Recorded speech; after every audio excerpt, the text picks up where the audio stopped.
petrol heads, we're very simple people. When it comes to sports cars, generally what we want is more.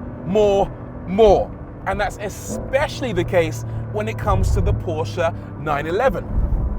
Over the decades, the design hasn't really changed much, but what has is the performance. Every time they've made a new one, it's cornered faster, gone quicker, accelerated harder. They always give us more, and in the right way, because more is what we demand.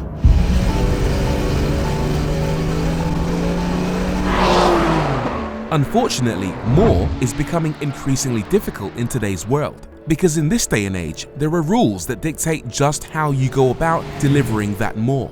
Increasingly stringent emissions regulations have become like kryptonite to cars like the 911. Which is why for this generation, they've done something a little bit different. Yeah, embrace yourself. I'm gonna use the B word right now. Batteries. Yep, it's a hybrid. It's been electrified.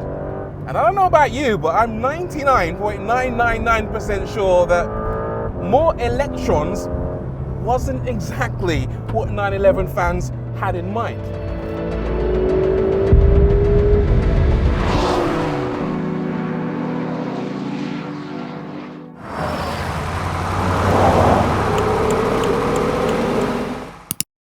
Now, before I explain how battery assistance plays a role in the 911 GTS's powertrain, I should explain the problem they were trying to solve. 911s traditionally use good old-fashioned internal combustion, fire. Lots of tiny controlled explosions, the energy from which is harvested to turn the wheels. Fast cars like this one need bigger explosions, more fire, to extract more performance. And that means more fuel. Let's geek out for a second. I'm going to introduce you to a concept called lambda. And lambda is this symbol. It's a letter from the Greek alphabet, and in the automotive world, it represents the precise ratio of fuel and air inside a combustion chamber. A petrol engine always has an ideal air-to-fuel mix of 14.7 parts of air to 1 part of fuel, and that means lambda equals 1. Too much air inside the mixture and you have a lambda figure somewhere above 1. Too much fuel and you have a lambda figure somewhere below 1. It isn't too difficult to get most petrol cars to run at lambda equals 1 with the precise, correct amount of air to fuel. However, in sports cars, things get a little bit tricky. When you floor it, your combustion chamber and your exhaust valve in particular will get extremely hot, towards 1000 degrees Celsius. How do car manufacturers solve this and prevent your engine from exploding into 1,000 pieces? Well, you might not believe this, but what they do is add even more fuel to the combustion chamber, aka running a rich mixture at a lambda figure less than 1. This actually reduces the temperature while allowing the car to make higher amounts of power. It's incredibly clever, if not slightly wasteful.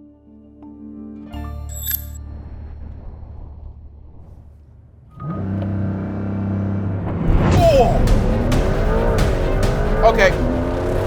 It's incredibly wasteful.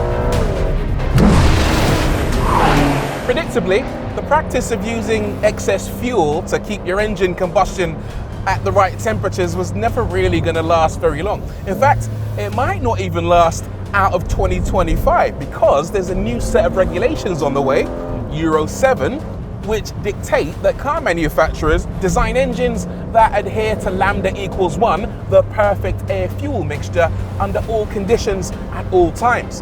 And that's why the people at Porsche have had to design a hybrid system. But the good news is this GTS, it's not your typical hybrid. They didn't just throw 1,000 AA batteries under the bonnet and call it a day. Oh no, they have been a lot more ingenious than that. The GTS uses an all-new, larger 3.6-litre flat-six, 600cc more than before.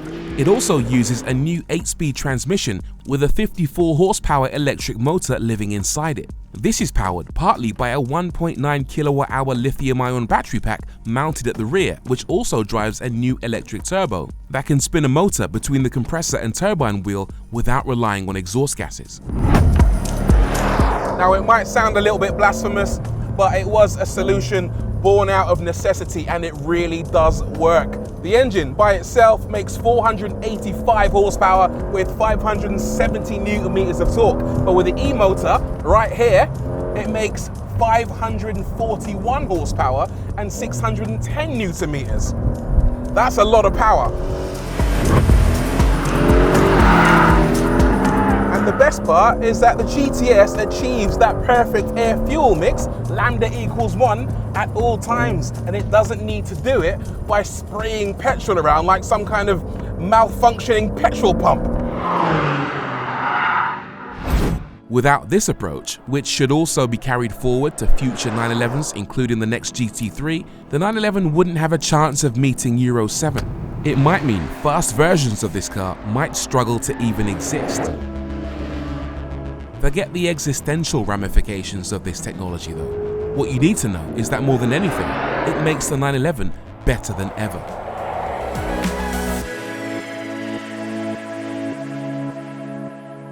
Now, I always have two questions when it comes to 911s. First of all, is it fast?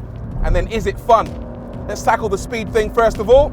Yeah, incredibly quick. 0 to 62 in 3 seconds flat. That is knocking on the door of supercars. Top speed, 194 miles an hour. Again, not far off what you get from a supercar.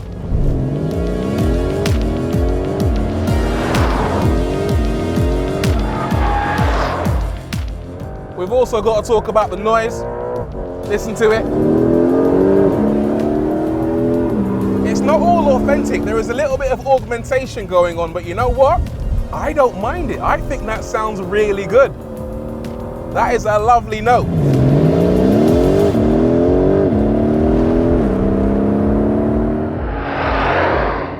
One thing you notice is that the engine is just mega responsive. You never have to wait for the turbos to spool up.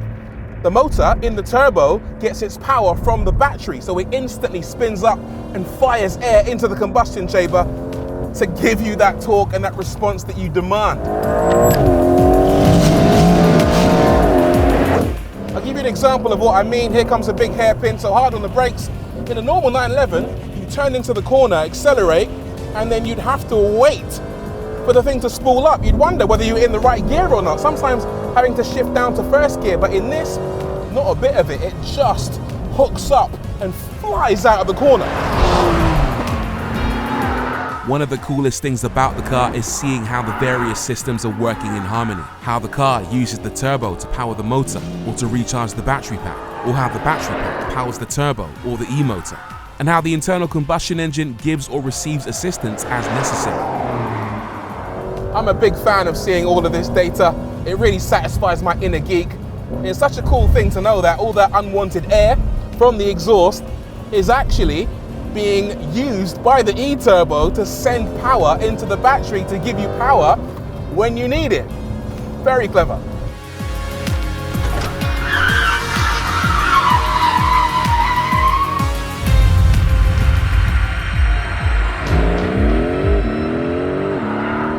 On a normal 911, the PDCC system, their chassis system, will rely on the 12-volt electrical system to adapt the dampers, but in this it uses the 400-volt high voltage system, which means it can prime the hydraulic pumps a lot quicker than what you could with a 12-volt system. And it means the car, the dampers just react so much quicker than before.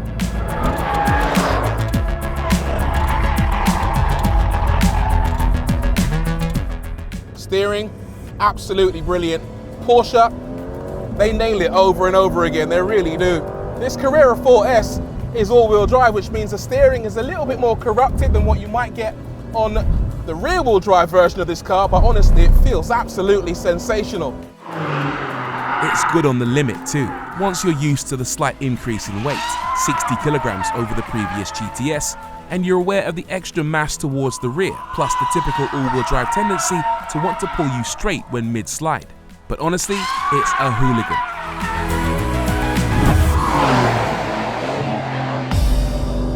The handling balance in this car is really enjoyable. It's still got a little bit of understeer. 911s tend to do that, particularly when you've got cold tires, so the front end does wash out a little bit, but honestly, they've worked absolute magic with this platform, because you expect it to be increasingly tail happy because of so much weight around the back end. But generally speaking, it's a car that's incredibly predictable and satisfying in the bends.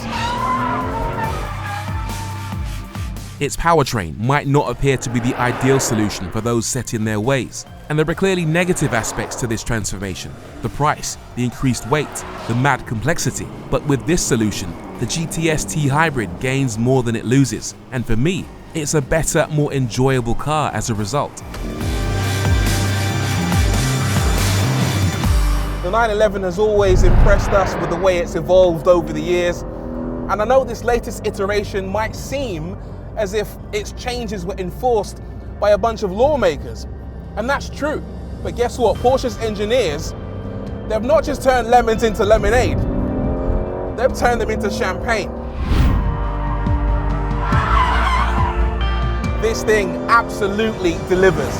More speed, more fun, more enjoyment, just the way we like it. The 911 GTS T Hybrid isn't just a clever workaround for emissions rules. It's a glimpse into the future of high-performance combustion engine cars. By embracing hybrid technology, Porsche has proven that you can have your cake and eat it too. The days of wasteful power gains are numbered.